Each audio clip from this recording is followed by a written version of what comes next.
Bloomberg Audio Studios. Podcasts, radio, news. This is Bloomberg Businessweek. Insight from the reporters and editors who bring you America's most trusted business magazine, plus global business, finance, and tech news. The Bloomberg Businessweek podcast with Massar and Tim Stenovec from Bloomberg Radio. She has been consistently reminding us that we are seeing earnings growth, with analysts raising estimates and growth outside of the Magnificent Seven, including growth in financials. She is out with research today saying stop blaming earnings for S&P struggles. It's mostly about tech. Back with us is Gina Martin-Adams, who is Bloomberg Intelligence Director of Equity Strategy and Chief Equity Strategist. She, too, has had quite a week or so. She's back here in our Bloomberg Interactive Broker studio. I keep leaning on you. We keep leaning on you because I feel like I want to keep understanding fundamentally how companies are doing. Yeah, I think that's fair. Thank you very much. I don't know that many people are that interested in the fundamentals right now. So we're rare. Be, though.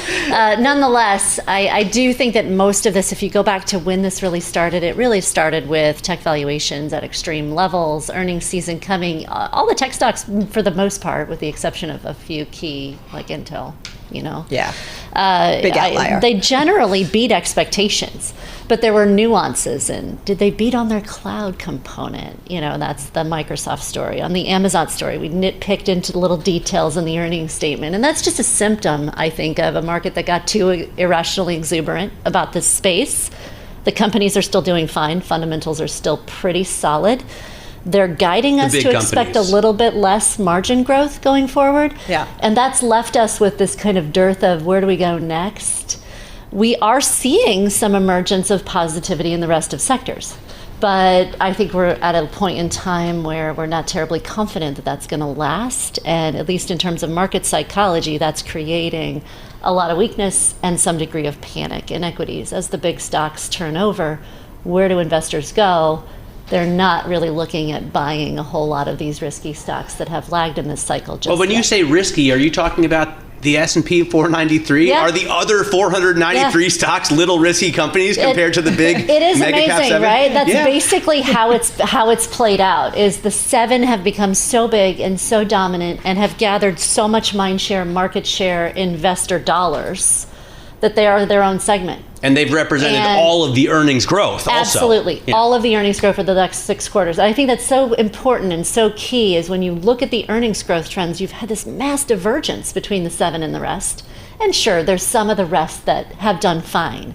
But the 7 have so thoroughly dominated earnings growth that's where we've been focused, all of our attention has been focused. Now the 493 are emerging. Mm-hmm. This is the great news. I think we still need to gather confidence that emergence can endure over the next several quarters, and that to me is what last week was about. Is the tech stocks were already melting down. We were starting to get a little confidence that the 493 might make up for some of that tech loss, when suddenly you got some pretty nasty macro data, and everyone said, oh no, the 493 can't possibly survive that kind of macro data. Are you not so sure going forward? Because we've talked a lot about that beyond the big tech, that we have seen earnings growth elsewhere, and that analysts were ratcheting up or moving up estimates. Right. And that gave us some optimism. We're still seeing that. We're still seeing it in guidance. Our guidance momentum score for third quarter actually continues to improve. So we're not seeing any evidence that would suggest the macro is yet overwhelming even the 493's individual company performance or improvement or general trend growth into 2025. I am worried that maybe we will see that. If we get bigger deterioration in the job market, what does that do to filter through? But we're not seeing it yet.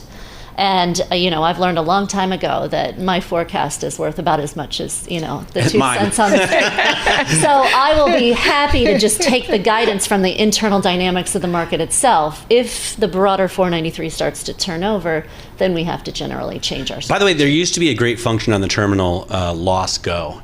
So I could pull up like Google and I could type loss go and it would show me a stock chart and then when they fired people. Yeah. Do you, and I'm asking this because, the unemployment number rose to 4.3%, but in listening to Powell or in talking to Mike McKee, I know that a lot of that is because the labor market has grown. The supply of workers have grown. It's not because of mass layoffs. It's different. And you haven't seen that in... Nope. And you point that out. And I think I like to watch challenger layoffs and initial claims, actually. I think you could get a lot of really false signals out of the unemployment rate, so I tend to view that as a lagging indicator and generally ignore it, understanding that the market occasionally keys in on that as the end-all be-all, as in Friday.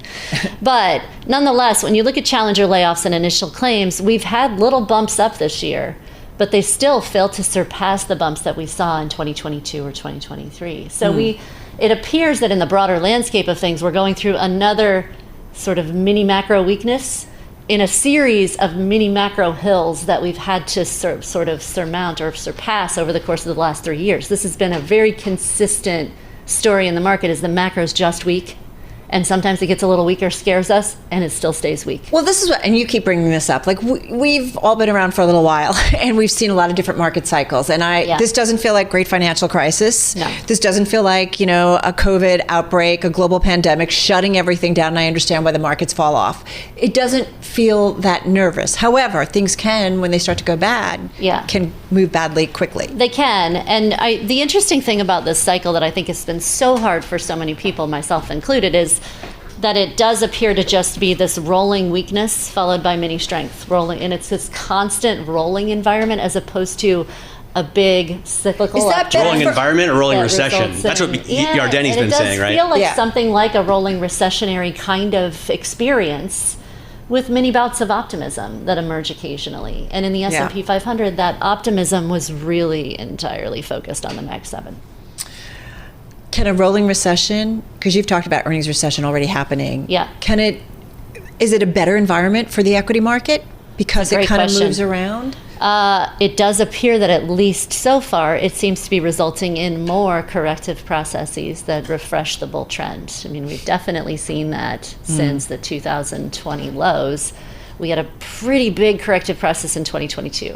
We had another 10% downdraft last year. We're in the midst of yet another 10% downdraft this year, and yet we're still trading above our 200-day moving average on the S&P 500. So at least so far, it's tough to stomach for a lot of people. Yeah. But that sort of lack of, we just can't seem to develop the irrational exuberance for the broad market at large. I mean, certainly, even if you go back a month ago, you wouldn't hear everybody say, I got to own the S&P 500. They just had to own the Mag 7. Yeah. So there was a pocket of optimism, but did it overwhelm the equity market at large, which usually characterizes tops? I would say no. All right, going to leave it on that note. Thank you, Gina Martin-Adams, Bloomberg Intelligence Director of Equity Strategy and Chief Equity Strategist, joining us right here. Let's get to what I feel like is the bell of the market ball, and that is the rate environment.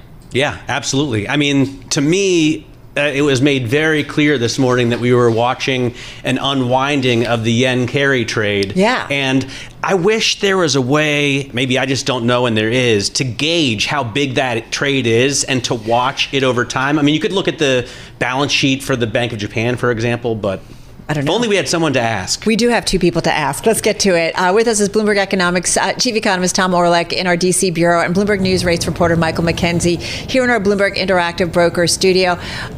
Michael, good to have you back. Tom, good to have you back as well. I do want to ask, and feel free to bring in what Matt just asked, but I am curious about the rates trade today and how significant it was, and does it tell you that the Fed made a mistake last week? Well, the rates trade today has certainly been wild. You've seen another 30 basis point range in the 2-year, which kind of is just extraordinary volatility. And the 2 years now a little bit higher in yield on the session, 10 years a little bit lower. We were briefly positive between the 2-year, 10-year curve. We've now come back to being about minus 10, 11 basis points. So you could sort of look at it and go, well, nothing's really changed. But actually under the surface, a lot has changed. And I think it's coming really from, as Matt said, Japan. When we've seen the carry trade unwind, and I say this as experience because I was on a trading floor in 1998 in Tokyo when LTCM blew up, and I watched Salomon Smith Barney unwind a huge amount of carry trades. It just essentially compels everyone to go and buy what is the one thing I can own, and it's treasuries. And you saw that. You saw the Tokyo stock market drop 12% on Monday after a 6% drop on Friday. This is a huge unwind going. As someone said about a year ago at Jim Grant's Observer Conference here in New York, he said, Japan is the most dangerous peg in the world. And I always remember that a year ago because he was sort of setting in terrain that when the Bank of Japan finally starts to go, it's going to have global consequences. And it's having that now for the Fed. So the Fed, of course, as Austin Goolsbee said today, they're not going to react to just one number. payrolls has a big 100,000 plus or minus discrepancy. So they're going to have to wait for the data. What I think would worry the Fed right now, though, is it sort of harkens back to what we saw in 1998. When these trades start to unwind, someone is left holding the bag. And just how big a financial accident is out there, because that's when it becomes systemic. That's when markets stop functioning properly. And we've heard a lot of people speak on the Bloomberg TV and radio today talking about liquidity. Right. As long as liquidity in markets is fine and markets can function, and again, as Gina just said, the S&P is nowhere near its 200-day moving average. This is a contained correction that's working its way through the system. If it stays that way, the Fed can keep watching the data, and then the bond market will be judged on whether or not they've got too far ahead or not. Tom Orlik, I want to bring you in on this in terms of you're listening to Michael Mackenzie talk, and I am curious also about kind of the global economic backdrop and the differences that we're starting to see. Come on in on here, and what's top of mind for you? So it's an interesting moment, Carol. We had the Fed last week send some pretty dovish signals. Powell was pretty clear that a rate cut was on the agenda for September. And then we had the US unemployment data come in, and that big downside surprise on the jobs numbers and upside surprise on how high unemployment had headed. And that kind of made the markets believe that the Fed had made a mistake. Perhaps the Fed was behind the curve. Perhaps they'd made a mistake by not cutting in July. Perhaps they need now to be more aggressive, delivering maybe a 50 basis point cut in September, maybe an intermediate cut even ahead of that September meeting. And then Japan, as Michael was suggesting, kind of compounds and accelerates the dynamic in global markets, because the yen carry trade had been a huge driver for prices of risk assets through that whole period where interest rates in Japan had been pegged at zero, and the yen had been reliably depreciating. And suddenly, with the Bank of Japan hiking and the Fed suggesting it was going to move pretty quickly in the other direction, we saw yen strength, expectations of higher yen rates, and that yen carry trade began a rapid unwind, hitting the Nikkei really hard and hitting global risk assets. So that's the environment which the Fed and which global investors are now confronting. It's going to be an interesting few weeks ahead. Michael, walk us through, I guess a carry trade is a broad term for, yes. It could be, you could execute that trade in a number of different ways. Yes. And equally, I'm sure you can unwind it in a number of different ways. But is there any way to explain to our listeners how it gets unwound and how long that takes? Because this is not just 1 year of a carry trade. This is kind of a generation of traders who have become addicted to this pool of cheap money out of Japan to buy assets, high yields, in higher yielding economies. It's interesting, actually, because when we had the Mexican election result, the carry trade got a bit of a wobble in July, and then suddenly it came roaring back, and it got very close to the peak just before the Mexican election, and then it's just gone down again, and it's gone down hard. So you've seen, clearly, one way to think about the size of the carry trade is look at the move in the Japanese yen. It's moved from 162 yen to 142 today. That's a huge move. In 2.5 weeks. Yeah, it's just huge. But it's, again, if you go back to LTCM, that happened in a couple of days, like a 24-hour period. So you can see the comparison there.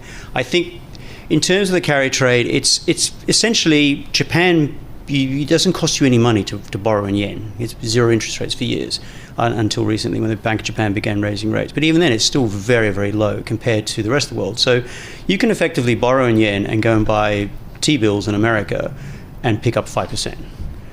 And as long as the currency keeps weakening, you're happy. So that's why I should have done that. It becomes a self-reinforcing mechanism because the yen keeps weakening. And then suddenly, when Ueda last week said, "Oh, actually, we're raising rates and we're going to keep going potentially," suddenly everyone goes, "Oh, this is going to hurt me." And the best analogy I can think of is you got to think about markets. It's all about crowds, and it's sort of imagine a group of people sitting around a table eating donuts. Then one person decides, you know what, I've eaten a lot of donuts, and I'll use the example of Warren Buffett owning Apple. He'd eaten a lot of donuts, and and suddenly, after a 900% gain on his Apple stock, he does what any good investor does. They rebalance the portfolio. His Apple holding was way too big compared to the rest of his portfolio. And so he moves and leaves. And then suddenly everyone sits at the table and goes, oh, I got to leave too. And it's that rush. And the carry trade gets really, really bad because liquidity is great when things are nice and calm. When volatility starts to get going and people start heading for the exit, the price of liquidity There's an imbalance, right? becomes really, really expensive. And that's what people are discovering now. So, Tom Orlik, because part of what I think is smart to have right now is kind of what is the economic backdrop globally, right? We've been talking about how the U.S. economy is doing really well compared with the rest of the world. Maybe we're starting to rethink that. We just talked earnings with Gina Martin-Adams about the U.S. earnings picture, and yes, a lot is the Mag 7, but there's also been some earnings growth in the rest of the sector, in other sectors. The question is whether that continues. When you look at the global economy, is the global economy coming undone? Is the U.S. economy coming undone? It's interesting, Carol. I think that the macro dynamics look very different in Japan to how they look in the United States. If we think about what's happening in Japan, it's kind of a perfect storm for the Nikkei. You've got a yen going from weakening to strengthening, which reduces foreign earnings for Japan Inc. You've got interest rates going from 0 to something above 0, which increases the opportunity cost of holding equities. And you've got growing concern about weakness in the United States, one of the biggest customers for Japanese firms. So put all of that together, and it's easy to see why you had a pretty outsized reaction from the Nikkei. What do you think about... Sorry, go on. Oh, for the United States, though, many of those vectors are actually pointing in the other direction. We've got a weakening dollar. We've got falling interest rates. We've got an economy which, even on the sort of more pessimistic forecasts, faces something which looks a bit more like a kind of bumpy landing or a mild recession than a severe recession. Global macro environment, I'd say it was mixed, but I certainly wouldn't say that the drop in the Nikkei was a kind of canary in the coal mine for global macro. No, but when Carol talks about the nervousness around the great financial crisis or LTCM or COVID, that's what last night's Nikkei drop reminded me of.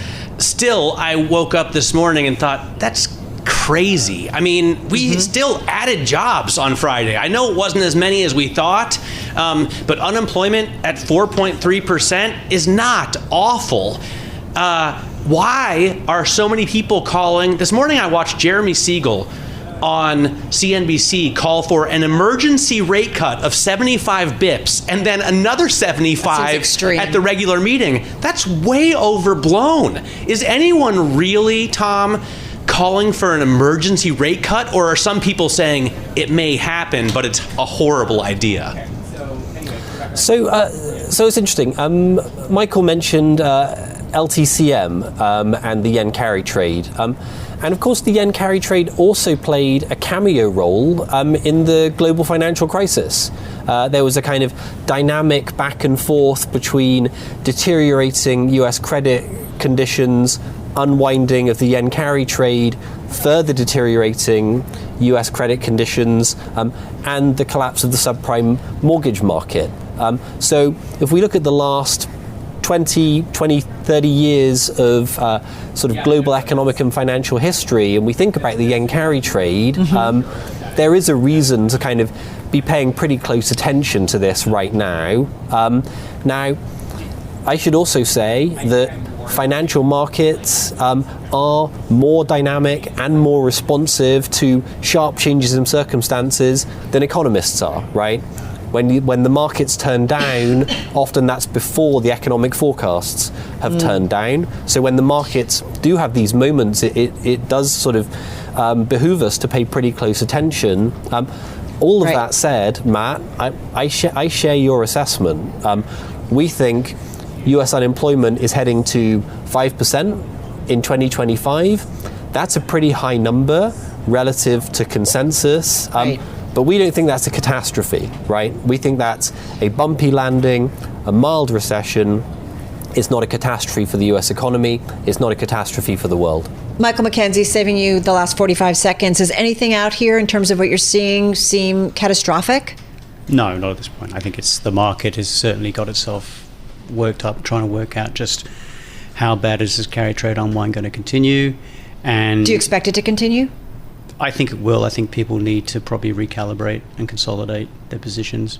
Once these things start, it's been so cheap for so long. There's a lot. It's going to take a while for this to burn itself out.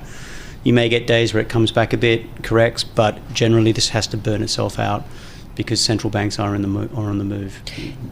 100%, 90% of what we're seeing today in the move in terms of Treasury, is it because of the carry trade? I think a lot of it played a role. We got down to 365 on twos. We're now back around 388, I think. Yeah, 388. So and then don't forget we're going to have auctions coming tomorrow, Wednesday, Thursday. There's very little economic data, only a couple more Fed speakers. Really, the bond market's on hold until we hear from Chair Powell at Jackson Hole, and it's just going to be reacting to whatever markets are doing here in terms of risk assets and liquidity. Again, if liquidity continues to tighten, that will raise the stakes for the Fed here. All right, super smart. Guys, thank you, both of you. Incredible. Bloomberg Economics Chief Economist Tom Orlik out there in our DC Bureau, and Bloomberg News Rates reporter Michael Mackenzie right here in our Bloomberg Interactive Broker Studio. You're listening to the Bloomberg Businessweek podcast. Catch us live weekday afternoons from 2 to 5 p.m. Eastern. Listen on Apple CarPlay and Android Auto with the Bloomberg Business app. Or watch us live on YouTube. Carol Massar along with Matt Miller. Matt in for Tim here on Bloomberg Businessweek. Just taking a look at shares of Apple. Charlie mentioned down 4%, down almost 11% at their lows today amid that broader really market sell-off. Berkshire Hathaway selling $75.5 billion worth of Apple stock on a net basis. That's a big number. True. But you know what? Last week, the market was down. Apple was up last week. So what's your point? So this was a freak out piece of news that we got over the weekend. And to me, it's super exciting because Warren Buffett is the Oracle of Omaha, right? He's the guy who you think is behind the curtain, the guy who knows everything that you don't know. And he buys and holds.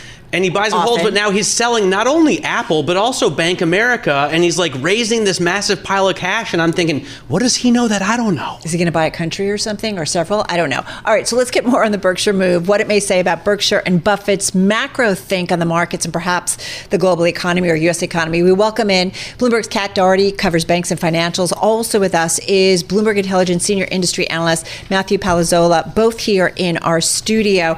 All right, guys, Kat, lay it out first of all. What do we know about what Berkshire and Mr. Buffett are up to? So what we know is that he was unloading these shares as the S&P was rallying significantly, and it was setting a record high in mid-July. But now what we know is that as a result, he has this huge pile of cash that he now could deploy. So the question is, will he, and when? He's been trying to deploy cash for a long time. He has, and he in the most recent Berkshire annual meeting, they referenced that they have all this cash and that there has been issues of finding places to park it, and that's because deals are very few, far in between, and the prices have not come down. So they're waiting for deals that make sense to them as not the most risky investment, a solid investment that doesn't have quite as much volatility, something that would provide a steady long-term investment, which is what Bank of America was for Berkshire for all of these years. Since 2011, this was something that they bought and they held and they continued to hold until now. I would also note, though, that the selling is not the most significant cut. It's 8.8% through mid-July through August 1st. 8.8% of their Apple stake? Of their Bank of America stake. Oh, their Bank of America stake. But they're still the largest holder of Bank of America stock by a large margin. Why were they selling Bank? I get margin. So we're going to talk to Matt in a second about why they would sell Apple, and he kind of knew they were going to. But why would they sell Bank America? It's not like they have a huge concentrated position there. So it's today at around 12%. There's speculation shares, right? Of outstanding shares. There's speculation that Berkshire, the firm, is trying to get below the 10% mark. At that point, they don't have to report every time they sell like they're doing now and signaling to the market. And there's also, reporting. There's a lot of reporting and public there's a lot of eyes on you when you're speculation when you do that, and you're such a large holder and such a smart guy. Like, he likes to buy low and sell high, right? Maybe this is high. Maybe this is the top. Maybe this is what Warren Buffett is telling us. And this is the top of the market. When he was selling in the beginning, it was at the top. The stock was trading at $44, and then their last statement that came out was showing that they were selling around 41. So if you just think about that $3 price difference, but now the stock is dipping well below that. So the question is he continuing to sell? 36 and change. So do you want to talk Apple? Well, yeah, exactly. Because Bank America, yes, they have a big concentrate. In terms of Bank America, they have 12%, right? But the Apple trade is a big position on their balance sheet, right? They have a massive weight of Apple, and you need to, when it grows that much, kind of rebalance your portfolio. And Matt, that's sort of what they were doing with their Apple shares, right? How much did they sell of their stake? So they sold half of the shares that they held, and they had sold some in the first quarter as well. So they sold 50% of what was remaining. In the first quarter, Apple was 50% or 40%-ish of their portfolio. So you have one stock. It's too much. Too many eggs in one basket. Exactly. And I don't want to dampen your enthusiasm, but I don't think he was calling a top or anything necessarily on the Apple stock. He looks at these companies as companies versus stocks, right? So he wants to own the company. It could be a comment on what he thinks about the earnings power going forward.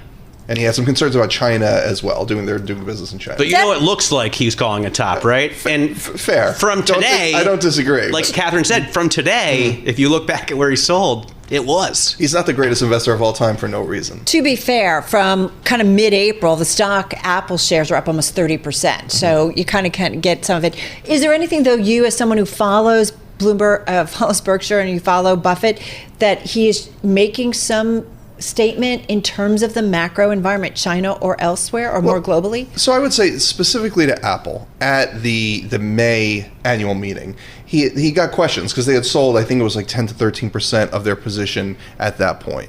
So they got some questions on why would you do this? And he talked about really thinking that corporate tax rate would go up in the U.S., so maybe he wanted to harvest some of these gains beforehand. And he had talked about really, aside from not the U.S. environment, but the Apple's dependence on China was a concern for him. So I don't know if it's necessarily a call on the macro environment. I think the timing of the meltdown and this happening is coincidental. How much of this is Buffett? How much of this is the other players? I think this is mostly Buffett, this call at least. Okay. So he's got the Apple call? The Apple call, yeah. Okay. I think the original, in 2016 when they first bought it, his investment deputies, Welcher and Combs, I think played a role in bringing it to him. They have about discretion over like 10% of the portfolio, so this is clearly more than that. Right. So it might have been a group decision, but I feel like not confirmed, but I feel like he would have been the one driving. So now he has 67 billion. 276.9. 276. And I was going to think, like, I'll recommend him to put it in Marcus, and then I get a better rate for the recommendation. You get like 5.5% there. What's he making on all this cash? So, I mean, one of the things with the rise in interest rates has really helped take the pressure off holding cash. And their interest income, which it comes through their insurance operations, has skyrocketed. It was something like 100 million and then went up to over 2 billion, right? And just the interest on the cash that they got from the Apple investment could help their earnings next year by like over 5%. So he's putting it all in private credit, right? I mean, it's all in very short-term fixed income and treasuries. Yeah, I don't know, Kat, come on back in here. I mean, as someone who watches, the finance space and certainly what Berkshire is up to, I mean, how are you thinking about what he does with the cash? I mean, he's been trying to put this to work for some time. I think today, all of the notes that I've been seeing from the banks, analysts that are suggesting that now is, or we're getting close to a time where bargains might be coming. Yeah. And the first thought that comes to my mind is, oh, well, Buffett, is he going to jump on the so-called bargains, or have we not yet seen the bottom? The time is I mean, this is not new. Timing is everything. But any signal that can come any signal from Berkshire going forward is going to be like the most watched signal in the marketplace, I think, of have we seen that bottom? Is this the right time to deploy? But again, Berkshire is looking at the fundamentals. He's looking at these companies as a long-term investment. So he's not just going to think about this as, oh, is this week or mid-August the right time to deploy the cash? It's really still the fundamental work that they're doing on the specific investments, the companies, and not just is it a reflection of how these companies are doing next quarter. It's the long-term outlook. And so a lot are, I think that the jitters we're seeing, if you're looking at or if you're looking at the sentiment and maybe drawing the connection to Berkshire, is this a reflection of the U.S. economy, and that Berkshire is signaling that there's more pain to be felt. That's why Bank of America, as an investment in the U.S. consumer, is something that folks like to draw that connection. So really, any big question marks that he might be seeing might be digested by the marketplace or by investors today. By the way, I'm looking That's why we're talking about it, right? Correct. You know, if you type MMFA index GP on the Bloomberg, you get a picture of all of the U.S. money market assets, or all U.S. dollar money market assets around the globe. $6.1 trillion. And I just look, so Warren Buffett is holding basically 5% of all money market fund assets, if that's where he parked his money. That's pretty crazy. Yeah, I mean, it's easy for them, to park it there. And one thing I'd like to note, they did buy a bunch of Chubb stock in the first quarter. That would get me excited. That a mega insurance deal in that world would be something that would really get me excited. Could they buy all of Chubb? I mean, they could. I don't know. $106 billion market cap. I don't know if Chubb would sell, but if they're looking for a precursor to their insurance operation. They kicked me out as a customer, Chubb. Yeah. I used to be a Chubb customer, but they will no longer insure me. All right, to be continued. There's obviously more to that. Kat Doherty, thank you so much. Finance reporter at Bloomberg News. Matt Palazola, he's property and casualty insurance senior analyst, hence the Chubb comment here at Bloomberg Intelligence. You're listening to the Bloomberg Businessweek podcast. Listen live each weekday starting at 2 p.m. Eastern on Apple CarPlay and Android Auto with the Bloomberg Business app. You can also listen live on Amazon Alexa from our flagship New York station. Just say, Alexa, play Bloomberg 1130. Bit of a crazy day, I feel like, for the semiconductor space. I don't know if you noticed it, but the SOX actually was positive for a second. I did not notice that. I did notice that Nvidia was the biggest drag on the S&P 500. At one point, I think $380 billion in market cap was down 15%. Knocked off Nvidia. Yeah, so that's kind of the chip maker to which I pay the most and almost all of my attention, but I know there are others. Like an Intel. Hey, it's still up 100% so far this year. So let's get to it, because NVIDIA did slump the most in more than 4 years. The information coming out saying that NVIDIA's upcoming artificial intelligence chips will be delayed due to design flaws.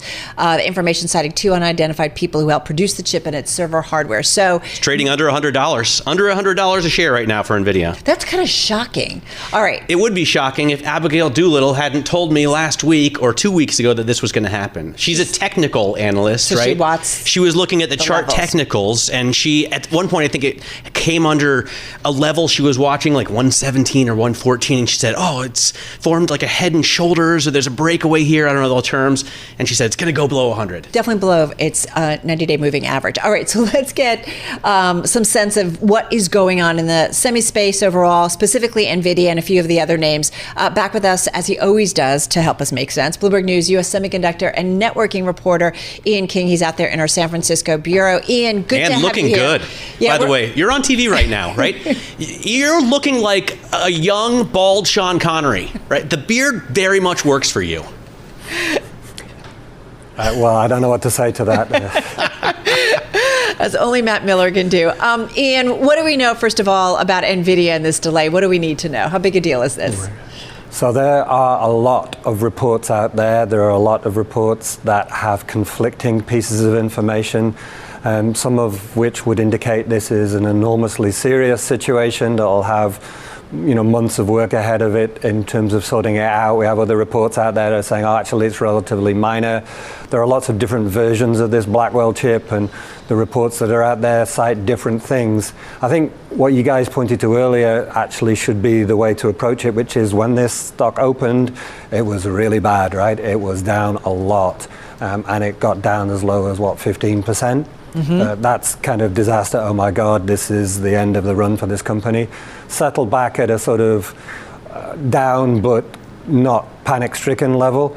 And I think that's a reflection of what we've seen from a lot of Wall Street analysts who've done the work as we're doing the work to try to find out what actually happened and are saying, yeah, this is not great. This is an example of, problems happen. This is engineering, but don't panic. This company is still in the lead, and nobody's going to catch it anytime soon.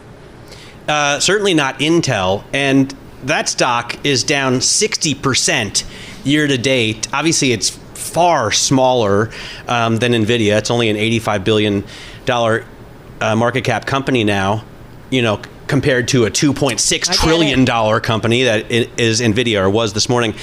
Ian, I don't follow the company, obviously, as nearly as closely as you, but I hear every few months, Pat Gelsinger out with a new plan to revive the company.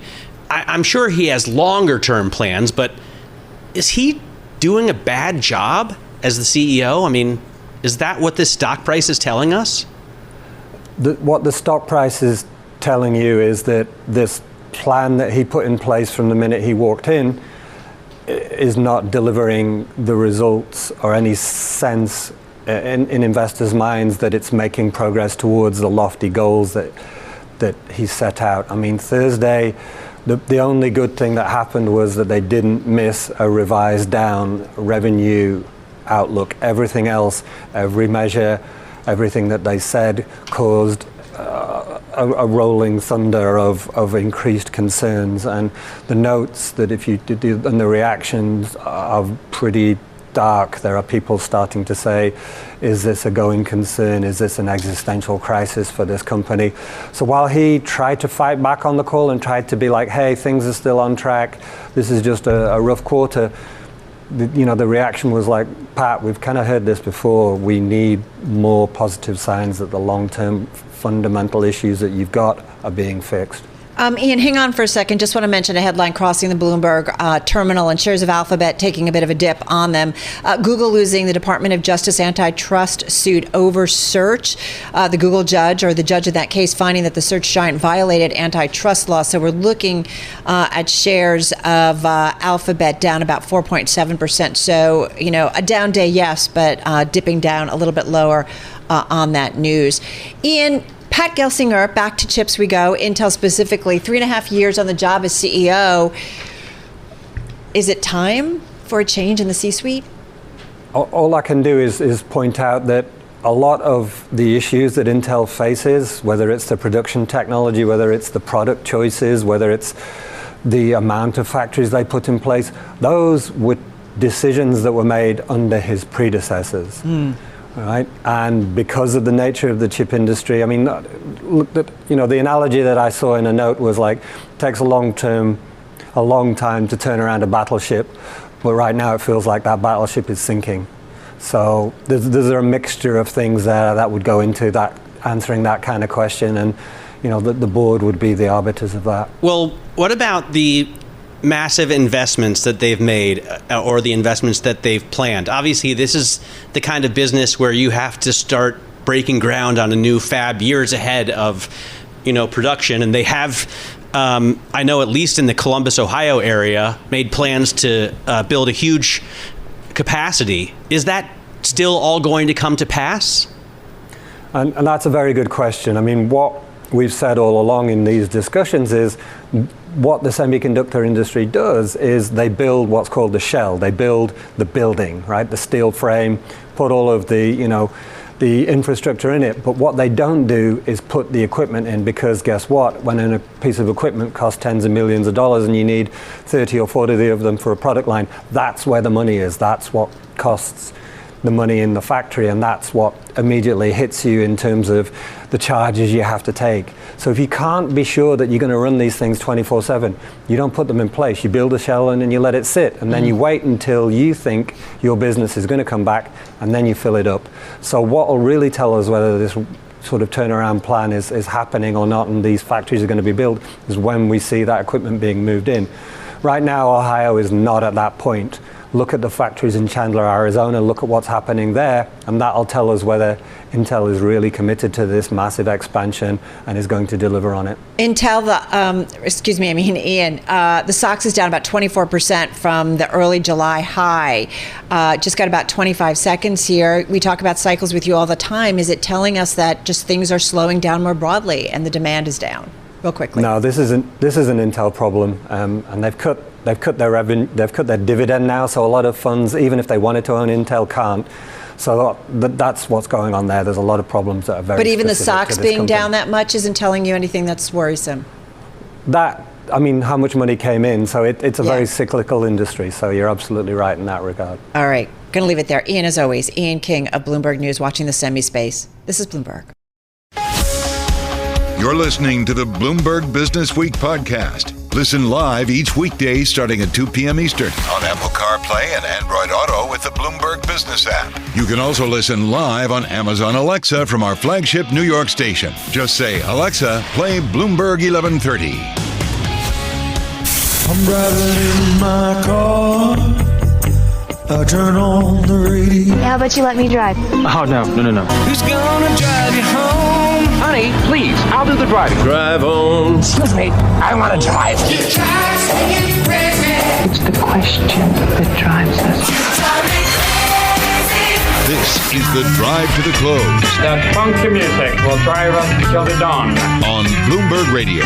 All right, don't go into the story, but isn't it kind of funny that on a day where the Bears are kind of in charge, that there's a bear story that is among the most read on Bloomberg? Don't go into it yet. I'm just going to say that it's my favorite story today, and that's been the case since I woke up this morning. So nothing has been better than the bear story. There's like selling on the market. Matt's like, Massar, have you seen, Carol, have you seen this story?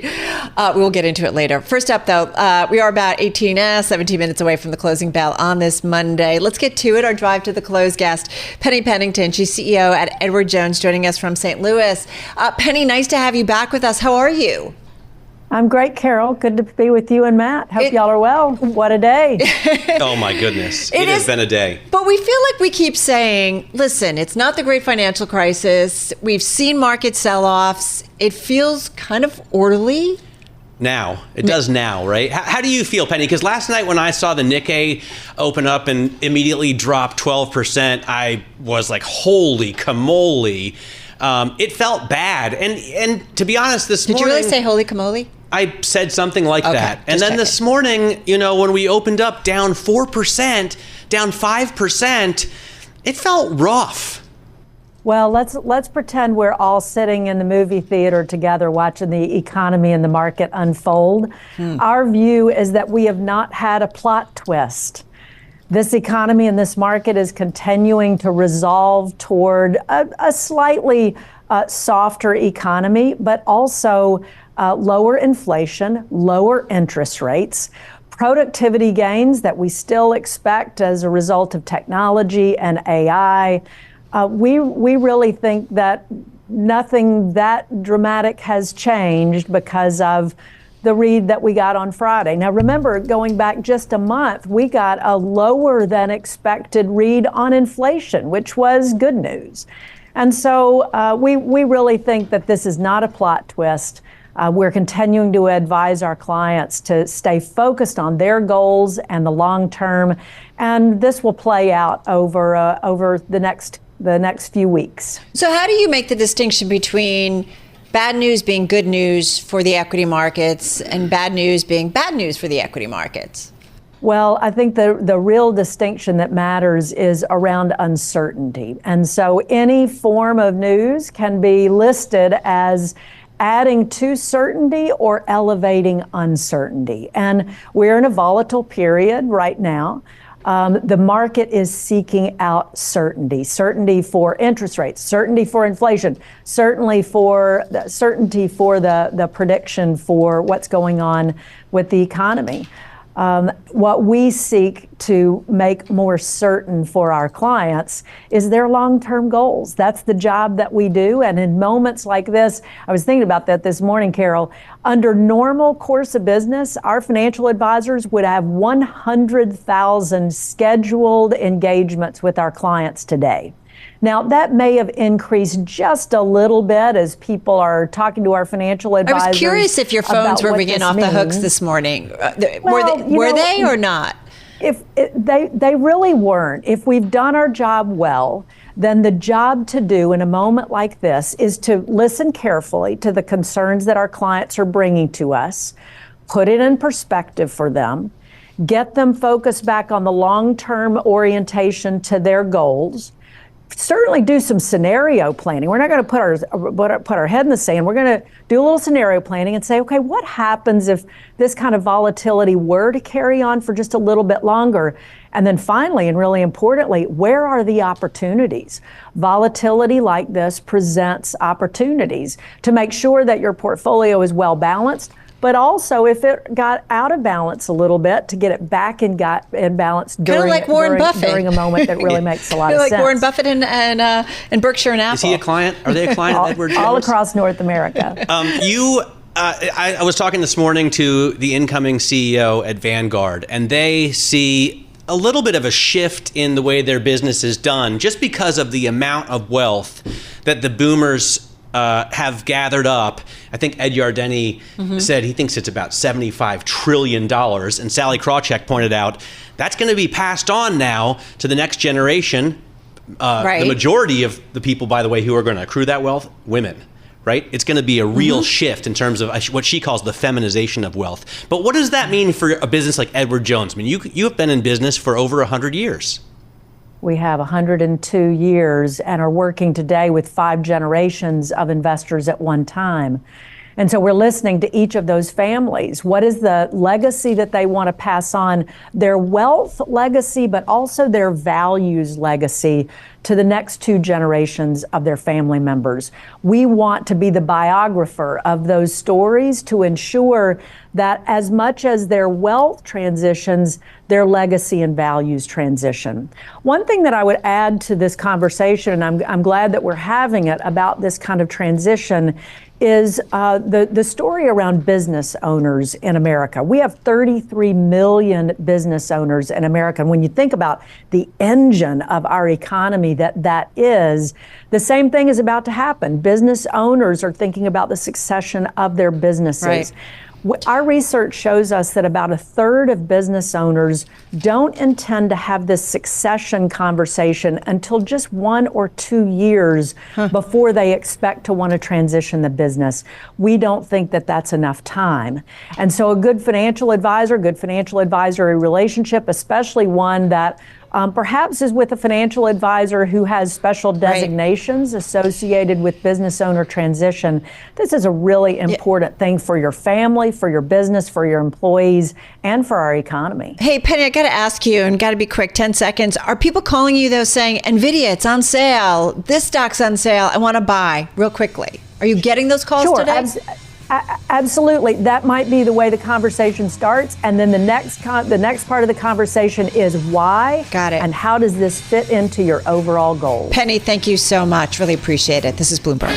This is the Bloomberg Businessweek podcast. Available on Apple, Spotify, and anywhere else you get your podcasts. Listen live weekday afternoons from 2 to 5 p.m. Eastern on Bloomberg.com, the iHeartRadio app, TuneIn, and the Bloomberg Business app. You can also watch us live every weekday on YouTube and always on the Bloomberg Terminal.